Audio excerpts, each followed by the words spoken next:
Hello, welcome to the MLM Lunchtime Leadership Show. I am Bess McCarty of Victoria, Kansas, and today the book that we are covering is Ken Blanchard, Leading at a Higher Level. Really, really good book. This is a show that comes to you every 11:30 a.m. Eastern Time, Monday through Friday, and Jeff Gamble and Brandy Pember present most of those days, but I present on Wednesday.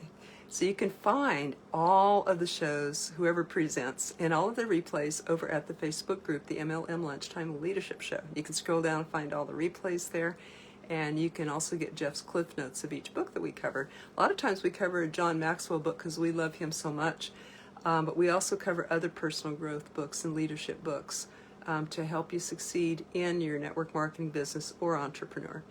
Going to go ahead and invite some people here. If you're watching the replay, please type in replay because I'd like to thank you for that. And I'm going to invite some people to join us here.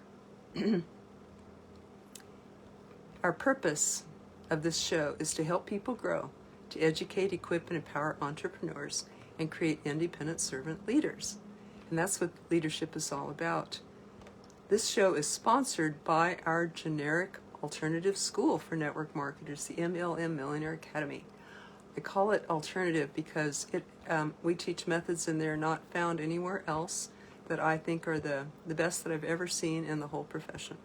And I'm very proud and very grateful to be bringing this school to you for over 10 years now, but especially the last 10 years we've honed in on the 10 core commitments that have proven decades to create success in network marketing, and on the favor script and 10-minute presentation that Jeff developed in real estate and brought over to network marketing.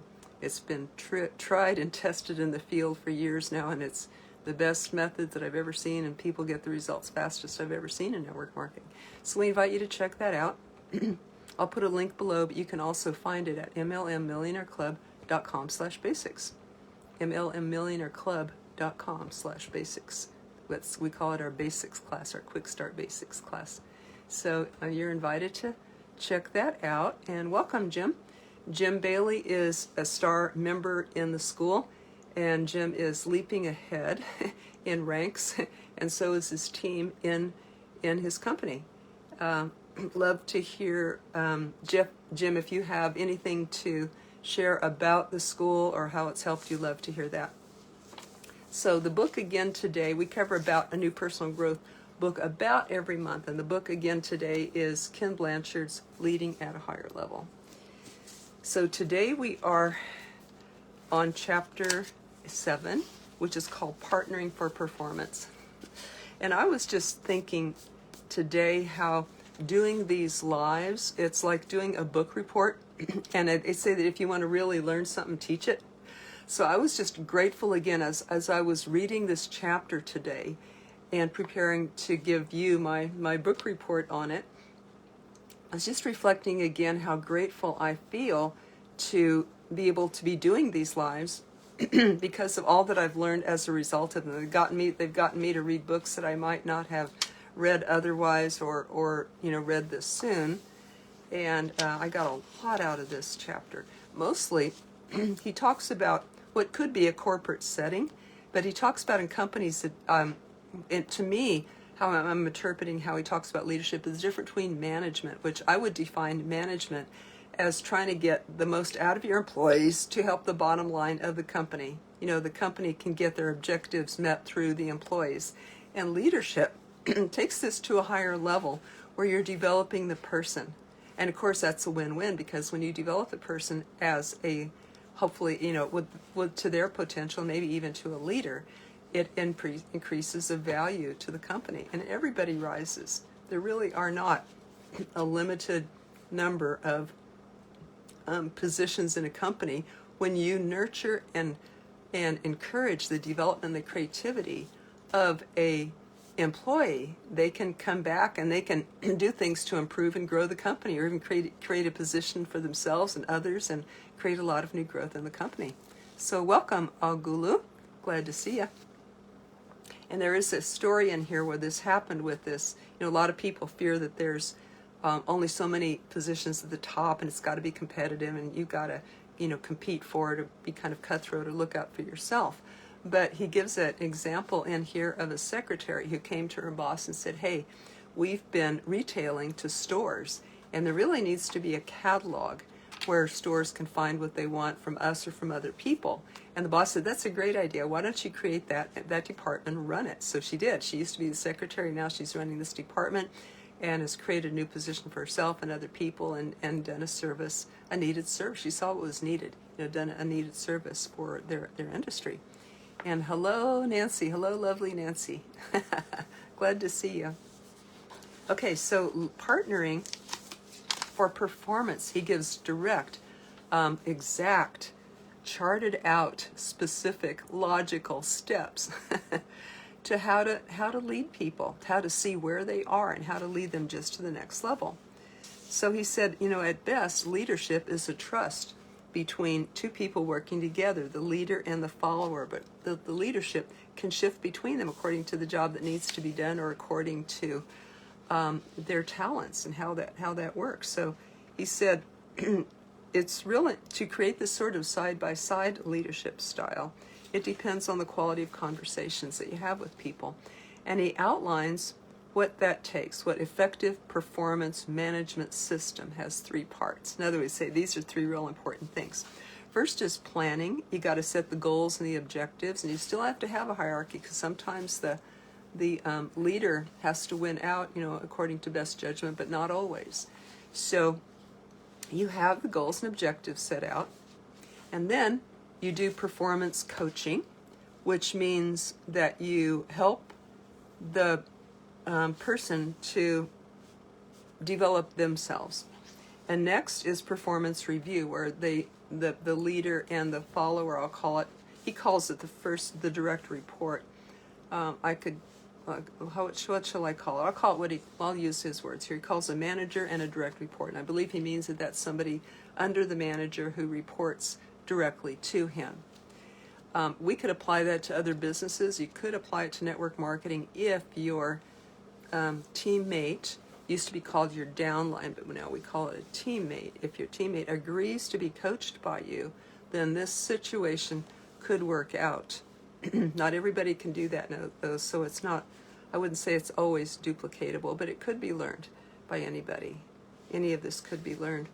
So first there's the planning, and then there's the coaching where you help the person develop, and then there's the review where both the manager and the direct report sit down and assess the performance of the direct report over time. And he says, guess which one that companies spend most of their time with of these 3? It's the last one. It's the assessment. If they do the planning, they might write goals and put it away and file it away in some thing or post on the wall and forget about it, and very little coaching is done. He said that's the thing that gets done the very least is the coaching, but that's where the growth happens. So he says that's kind of a mistake. And guess what he did? Guess what Ken Blanchard did when he was an instructor for 10 years?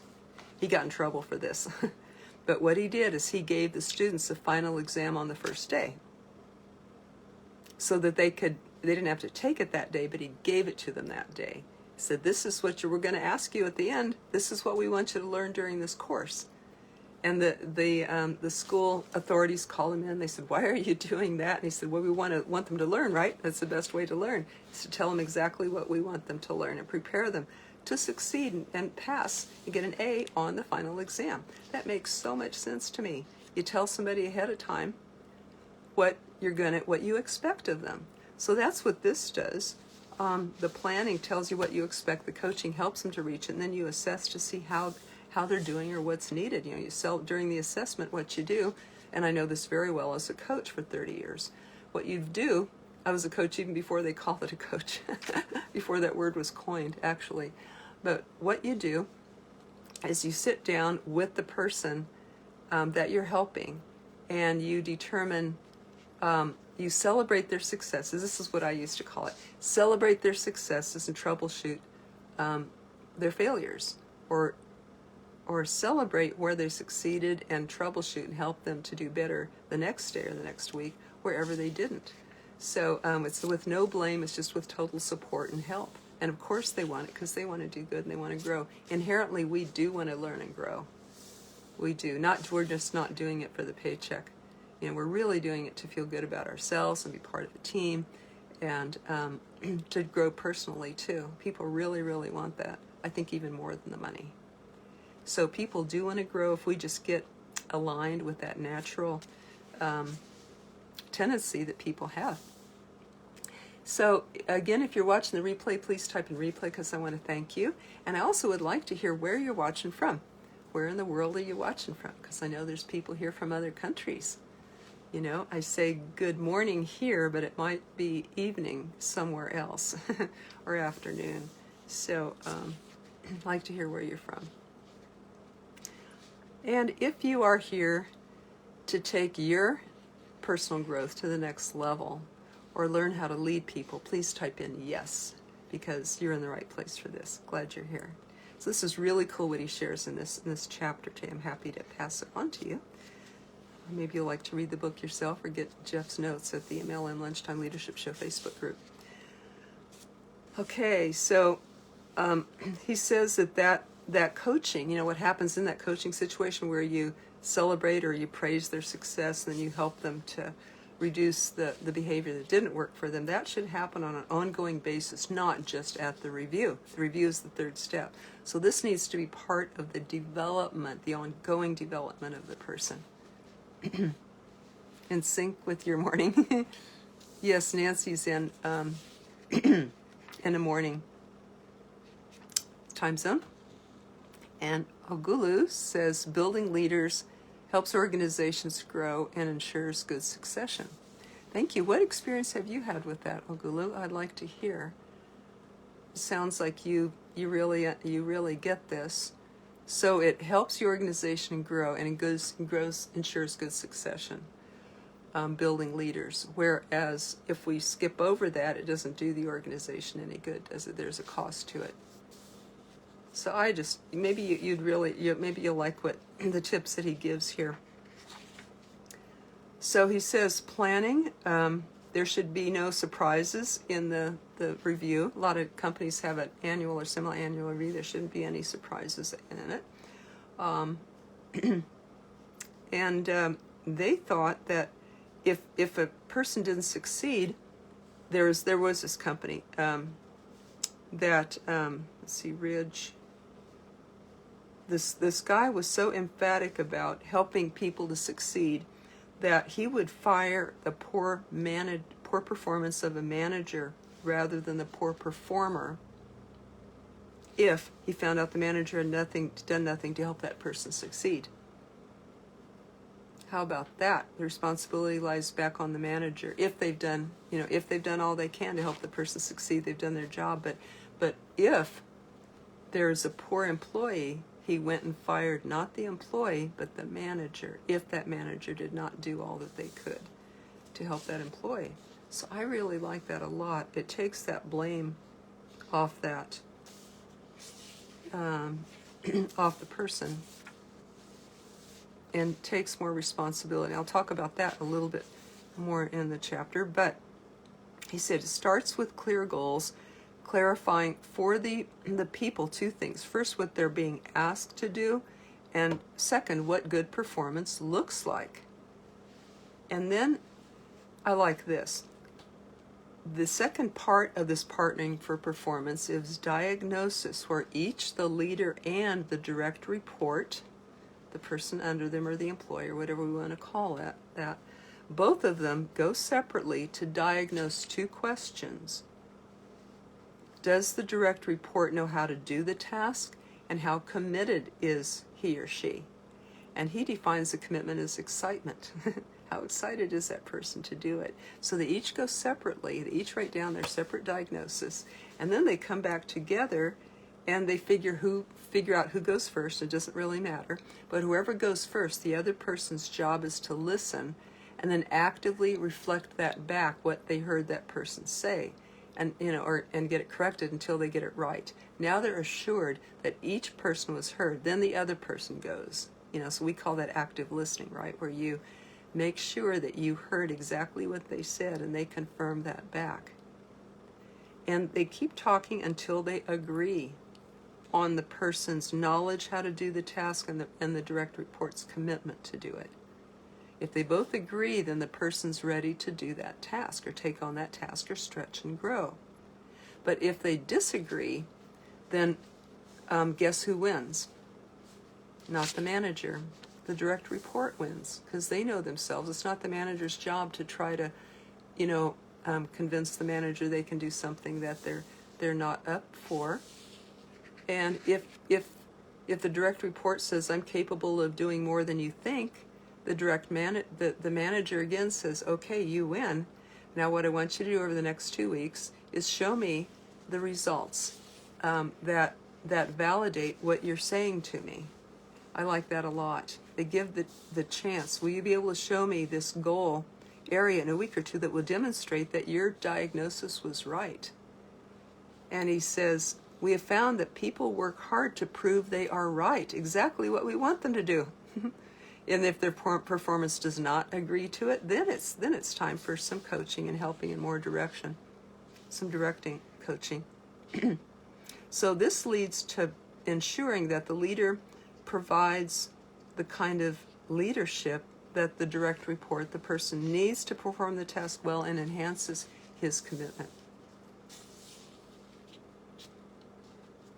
And if that doesn't work, then you sort of, he talks about 4 levels of being a manager. And one is that you direct, you actually tell, you direct, you kind of walk them by the hand and teach them and all that. The next one is coaching, where you kind of, it's a little lesser degree of directing, where you help the person.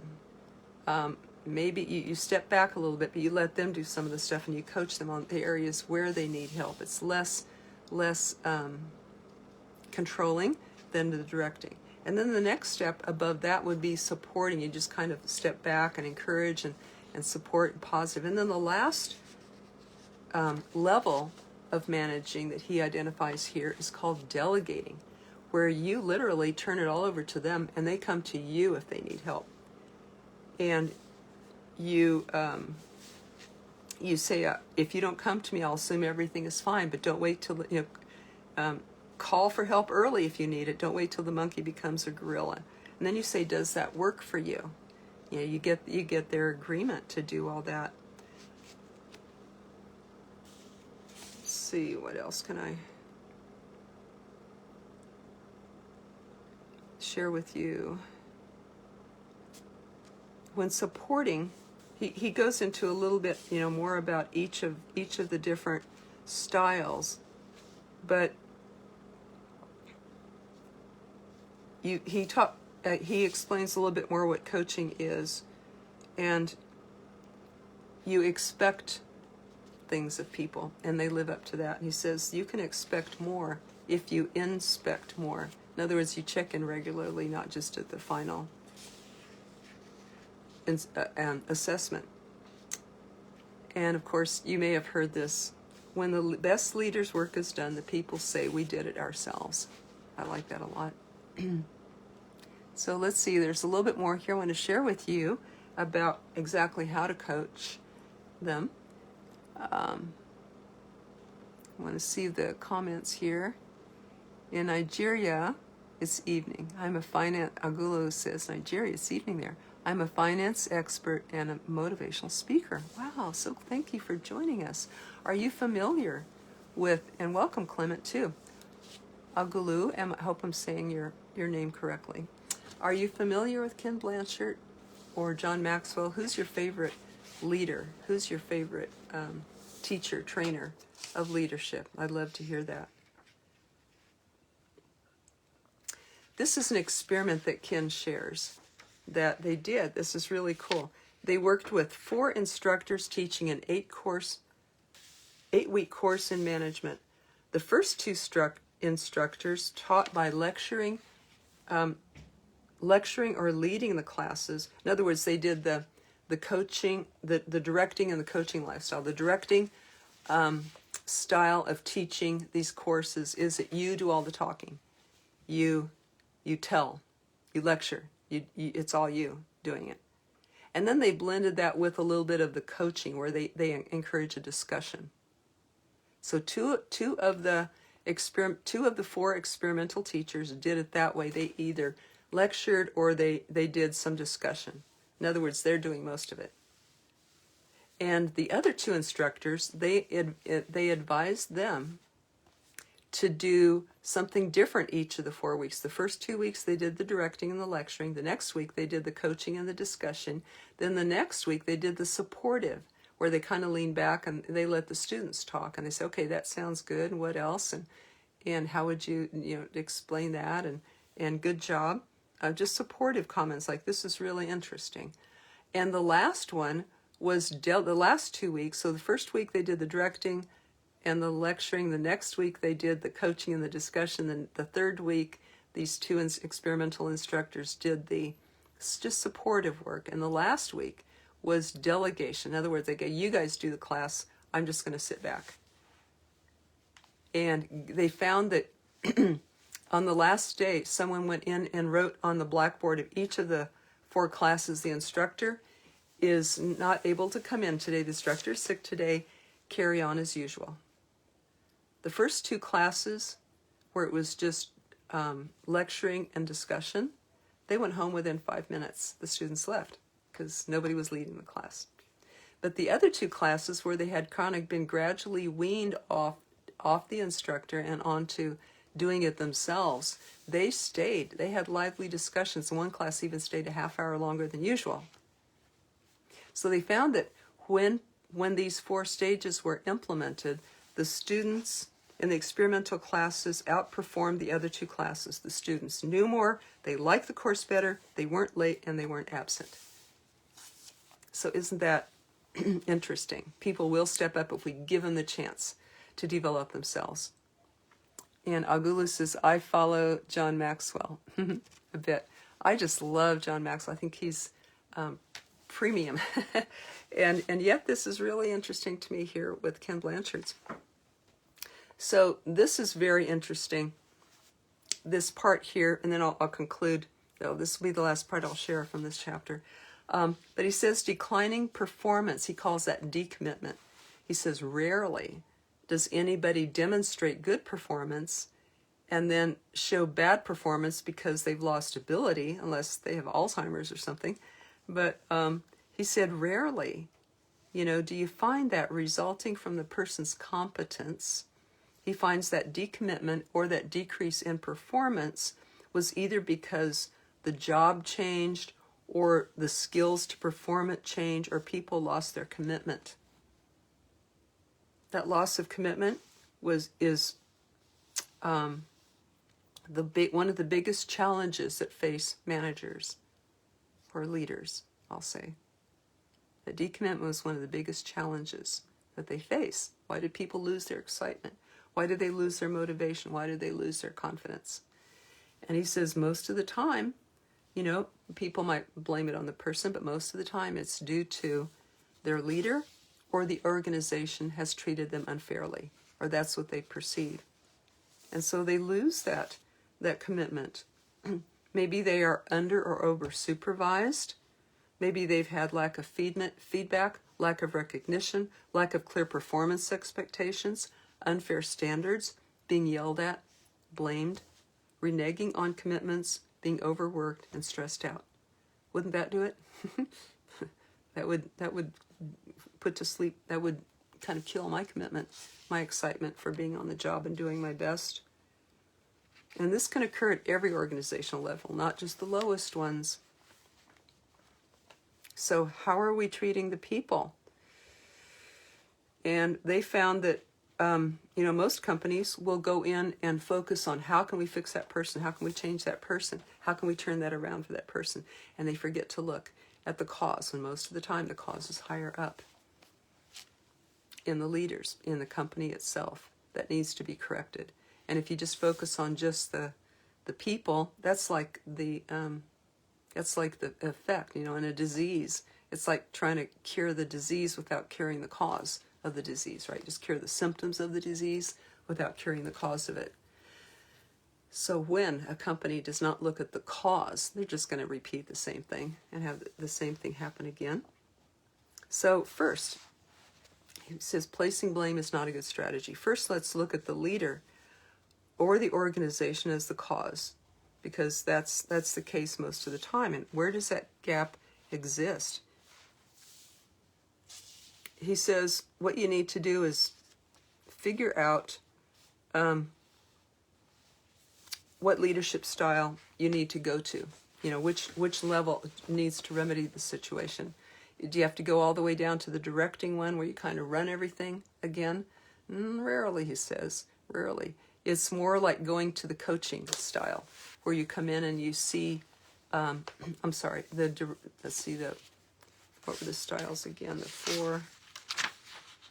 The coaching. Go back to the coaching where you get to kind of troubleshoot what the person needs and help them along with it. Usually it's that one that's needed to go back to as a remedy until you can move them to that other one, that supportive one or the delegating one. But if they're not doing well at the delegating or the supporting, then you go back to the coaching and help them. But rarely does the directing do anything good because it's too one-sided. So he says, go to the supporting leadership style first and see if that is enough. And you do that by preparing, scheduling a meeting, setting the ground rules, working toward mutual agreement on the performance issue.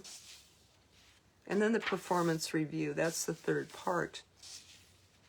And that's like the final exam, but that will be passed if the person has been prepared clearly with the goals and the coaching on the way to it. So what do you guys think of this? Can this be applied in your life? Can this be applied in network marketing? Sort of. I think it definitely can be applied if the person on your team agrees to such a strong coaching arrangement, a strong agreement to have your support to grow their business. They would be really, really lucky to have a leader who does this with them. In fact, I think this could raise the performance and the standard and the reputation of all of network marketing if we did treat it as seriously as a job or a corporate organization. If we really did seek to develop leaders, if the people who came into network marketing really did want to develop themselves and not just treat it as a lottery ticket or a hobby or something like that, if they came in to grow and they chose a sponsor who was a good leader like this, which is really rare in network marketing to find one, but maybe we can develop more good leaders. There are teachers and leaders like Eric Worre and John Maxwell who are training leaders in network marketing to be this type. So maybe eventually one day it will be just as dynamic and effective and powerful as the leadership described in this book and in this chapter. I think that would just be awesome. And I definitely want to be a part of that because I love developing people. I'm a teacher and a coach and trainer for over 30 years, and it's just the best. It's the best thing in the world. You know that being a parent is really being a teacher, and some people are just in love with that, and some people love teaching, and some people love training and coaching, and that's me. So I love all those things, actually. I'm a mom and a grandma and a minister and a trainer. For over 30 years, I've taught homeschool. I've taught in colleges. I have trained my own team in network marketing in California for years when I was full-time doing that, traveling up and down the coast of California, training my teams. So I like I like helping people grow. And of course I grow a lot myself doing that. There's always the next step. So thank you Ken for writing this book and the people who wrote it along with him. Tomorrow the chapter is chapter 8, which is essential skills for partnering for performance. So we just talked about partnering. Now, tomorrow will be the skills needed to do that, in which Jeff and Brandy will be presenting on Jeff's page, and you can find us both at the MLM Lunchtime Leadership Show Facebook group. You can find this playing in that group every day and all the replays from the past shows and Jeff's cliff notes for each book that he puts there too. And find over 600 MLM leaders in there. And we invite you to check out our school that sponsors this show, the MLM Millionaire Academy, generic alternative school for network marketers at mlmmillionaireclub.com. untitled.com/basics. So thank you all for being here. We'll see you tomorrow.